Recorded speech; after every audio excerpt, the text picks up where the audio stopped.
Hi friends, அனைவருக்கும் வணக்கம். Welcome to my channel. எல்லோரும் எப்படி இருக்கீங்க ஃப்ரெண்ட்ஸ்? நல்லா இருக்கீங்களா? இந்த வீடியோவில் ரொம்பவே டிஃப்ரெண்ட்டான ஒரு சைட் டிஷ் எப்படி செய்கிறதுன்னு சொல்லி பார்க்கலாம். இந்த காயை வச்சு இதுக்கு பேர் பொட்டோல் பர்வல் அப்படின்னும் சொல்லுவாங்க. இதை எப்படி கட் பண்ணோன்னா இந்த சைடில் இந்த மாதிரி கட் பண்ணிவிட்டு அதுக்கப்புறம் இப்படி கட் பண்ணிக்கலாம். நம்ம இதை வச்சு நிறைய டிஷ்ஷஸ்லாம் செய்யலாம். நார்த் இந்தியன் சைடில் ரொம்பவே ஃபேமஸான ஒரு வெஜிடபிள்னு சொல்லலாம். இதை இந்த மாதிரி தோல் சும்மா லைட்டாக நம்ம கேரட் எப்படி அந்த துருவி மேலே இருக்கிற தோலை எடுப்போமோ அந்த மாதிரி எடுத்துகிட்டு அதுக்கப்புறம் 2 சைடு கட் பண்ணிவிட்டு அதுக்கப்புறம் நம்ம இதை கட் பண்ணி எப்படி நம்ம சமைக்க போகிறோமோ அதுக்கேற்ற மாதிரி கட் பண்ணிக்கலாம். நான் இந்த மாதிரி கட் பண்ணி அதை அதுக்கப்புறம் பாதியில் கட் பண்ணி எடுத்துகிட்டு வரேன். நான் இதை கட் பண்ணி கொண்டு வரதுக்குள்ளே நம்ம சேனல் உங்களுக்கு பிடிச்சிருந்தா மறக்காமல் ப்ளீஸ் சப்ஸ்கிரைப் பண்ணிக்கோங்க. அதோட பக்கத்தில் இருக்க பெல் பட்டனையும் ப்ரெஸ் பண்ணிக்கோங்க. இதனால் நம்மளோட எல்லா வீடியோஸையும் நீங்கள் மிஸ் பண்ணாமல் உடனே பார்க்கலாம். நம்ம சேனலில் எல்லா ரெசிபியுமே ரொம்பவே டிஃப்ரெண்ட்டாக இருக்கும். நீங்கள் இப்போ தான் ஃபஸ்ட் டைம்னா மறக்காமல் சப்ஸ்கிரைப் பண்ணிவிட்டு உங்களோட ஃப்ரெண்ட்ஸுங்களுக்கும் ஷேர் பண்ணி விட்டுருங்க. கட் பண்ண அப்புறமா இதை தண்ணியில் போட்டு கழுவி நான் இந்த மாதிரி இதுக்குள்ளே இருக்கிறத இப்படி ஒரு ஸ்பூன் வச்சு நம்ம ஈஸியாக எடுத்துடலாம். அது ரொம்ப சாஃப்டாக இருக்கும். கத்திரிக்காய் எப்படி இருக்குமோ அந்த மாதிரி ரொம்ப சாஃப்ட்டு. இப்படி நம்ம அது உள்ளே இருக்கிறத எடுத்துகிட்டு தனியாக வச்சுக்கலாம். பாருங்கள், இந்த மாதிரி இது ரெண்டும் தனித்தனியாக இருக்குது. இதை நான் உங்களுக்கு பாருங்கள் இப்படி கையில் அழுத்தினோம்னா அப்படியே அமைங்கிரும். ரொம்பவே சாஃப்டாக இருக்கும். ரொம்ப கெட்டியாலாம் இருக்காது, ரொம்ப சாஃப்ட்டு. இது உடனே வெந்துடும். கத்திரிக்காய் எப்படி அந்த மாதிரி தான் இதோட அந்த வேகிற டைம்லாம் இருக்கும். இப்போ இது ரெடியாக இருக்குது. 2 உருளைக்கிழங்கு நல்லா வேக வச்சு தோல் உரித்து கட் பண்ணி வச்சுருக்கேன். அதோட கூடவே கொஞ்சம் உப்பு சேர்த்துக்கலாம் சுவைக்கு ஏற்ற மாதிரி.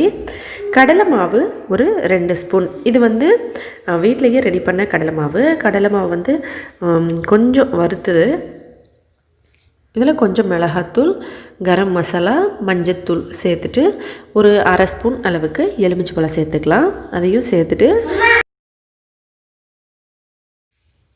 அதோடு கூடவே நம்ம பொட்டோல உள்ளே இருந்து இந்த காயை எடுத்து வச்சுருக்கோம் இல்லைங்களா, அதையும் சேர்த்து நல்லா நம்ம எல்லாத்தையும் ஒன்றா சேர்த்து பிசைஞ்சிக்கலாம். இந்த மாதிரி கடலை மாவு நீங்கள் கடையில் வாங்கின கடலை மாவாக இருந்தால் வெறும் கடாயில் ஒரு 2 ஸ்பூன் கடலை மாவு போட்டு சும்மா லைட்டாக வறுத்துட்டு அதை சேர்த்துக்கலாம். வீட்டிலையே கடலை பருப்பை வறுத்து செஞ்ச பவுடராக இருந்தால் அப்படியே சேர்த்துக்கலாம். இல்லை வெறும் கடலை பருப்பை அரைச்சி வச்சுருக்கீங்க அதை பயன்படுத்துகிறோம்னா கண்டிப்பாக ஒரு வெறும் கடாயில் ஒரு 2 செகண்ட் போல் போட்டு சும்மா அப்படி வறுத்து உடனே எடுத்துகிட்டா போதும். இப்போ இந்த மாதிரி எல்லாத்தையும் ஒன்றா சேர்த்து நல்லா கலந்துட்டு இந்த பொட்டோல உள்ள இப்படி இந்த மசாலாவை ஸ்டப்பிங் மாதிரி வச்சுக்கணும். இது பெரிய பீஸாக இருந்தாலும் அப்படியே கூட வச்சுக்கலாம். இல்லை இந்த மாதிரி சின்ன சின்னதாக பண்ணிவிட்டு கூட வச்சுக்கலாம். இந்த காய்கறி நார்த் சைடில் ரொம்பவே ஃபேமஸானது. நிறைய டிஷ்ஷு செய்வாங்க இதை வச்சு இன்னும் உங்களுக்கு வேறு ஏதாவது டிஷ்லாம் வேணும்னா கண்டிப்பாக கமெண்ட்ஸில் சொல்லுங்கள். கண்டிப்பாக அப்லோட் பண்ணுறோம். ரொம்பவே ஒரு டிஃப்ரெண்ட்டான காய்னு சொல்லலாம். அதோட ரொம்ப டேஸ்டியானது, உடம்புக்கு ரொம்ப நல்லது. நார்த் சைடில் ரொம்பவே ஃபேமஸான ஒரு வெஜிடபிள் இது. இந்த மாதிரி மசாலாவை ஃபுல்லாக வச்சுட்டு அதுக்கப்புறமா நம்ம இதை எண்ணெயில் போட்டு வறுத்து எடுத்துக்கலாம். எண்ணெய் நிறைய ஊற்ற தேவையில்லை, கொஞ்சமாக எண்ணெய் ஊற்றிட்டு இப்போ தவாலியை கூட நீங்கள் செய்யலாம். நான் பேனில் செய்ய போகிறேன். இந்த மாதிரி நல்ல மசாலா வச்சுக்கணும். உள்ளுக்குள்ளே மேலே கொஞ்சம் எக்ஸ்ட்ராவாக வர மாதிரி இருந்தாலும் பரவாயில்ல. நம்ம வறுக்கும் போது அந்த மசாலா அப்படியே ஒட்டிக்கிட்டே இருக்கும். ஏன்னா நம்ம இதில் கடலை மாவு சேர்த்துருக்கோம். ஏற்கனவே கூட நம்ம இந்த மசாலா மாதிரி ரெடி பண்ணி வெண்டைக்காயும் செஞ்சுருக்கோம். ட்ரை பண்ணி பாருங்கள். இப்போ கொஞ்சமாக எண்ணெய் ஊற்றிட்டு எண்ணெய் நல்லா சூடான உடனே இது எல்லாத்தையும் இந்த பக்கம் மசாலா நம்ம வச்சுருக்கோம் இல்லைங்களா, அந்த பக்கம் திருப்பி போட்டுக்கலாம். இப்படி போட்டு நல்லா கொஞ்ச நேரம் வேக வைக்கலாம். எண்ணெயை ஸ்லோவான மீடியம் ஃப்ளேமில் வச்சுருங்க. அப்போ தான் உள்ளுக்குள்ளேயும் நல்லா வெந்து வரும். இந்த மாதிரி எல்லாத்தையும் போட்டாச்சு. பாருங்கள், நான் பாதி சேர்த்துருக்கேன். இதெல்லாம் கொஞ்சம் நேரம் கழித்து நல்லா இந்த மாதிரி கலர் சேஞ்ச் ஆகிருக்கு பாருங்கள்.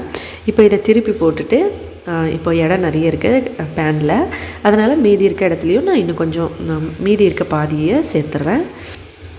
பாருங்கள் எவ்வளோ கலராக இருக்குது, சூப்பராக இருக்கும். இதோட டேஸ்ட் ரொம்பவே டிஃப்ரெண்ட்டாக இருக்கும். இந்த காய்கறியை வச்சு நிறைய டிஷ்ஷஸ்லாம் செய்யலாம். கண்டிப்பாக உங்களுக்கு வேணும்னா கமெண்ட்ஸில் சொல்லுங்கள், அப்லோட் பண்ணுறோம். இப்போ இந்த இடத்துல மீதி இருக்க காய்கறியும் போட்டு நான் இதை வேக வைக்கிறேன். அதே அந்த சைடும் நல்ல ப்ரௌன் கலர் ஆனவுடனே நம்ம எடுத்து சாப்பிட ஆரம்பிச்சிடலாம்.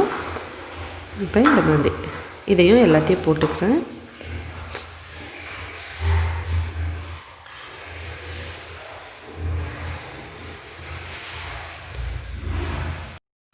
பாருங்கள், இது கொஞ்சம் மூடி வச்சு வேக வச்சுருந்தோம் ஸ்லோவான மீடியம் ஃப்ளேமில்.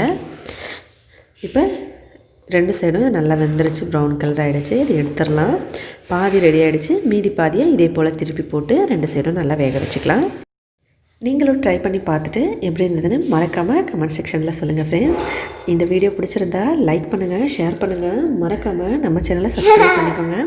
மேலும் இதே போல் இன்னும் பல புதுவிதமான டிஃப்ரெண்ட்டான வீடியோஸ்லாம் பார்க்குறதுக்காக ஹெல்த்தியாக சாப்பிட்டு சந்தோஷமாகவும் சேஃபாகவும் இருங்க. நன்றி, வணக்கம்.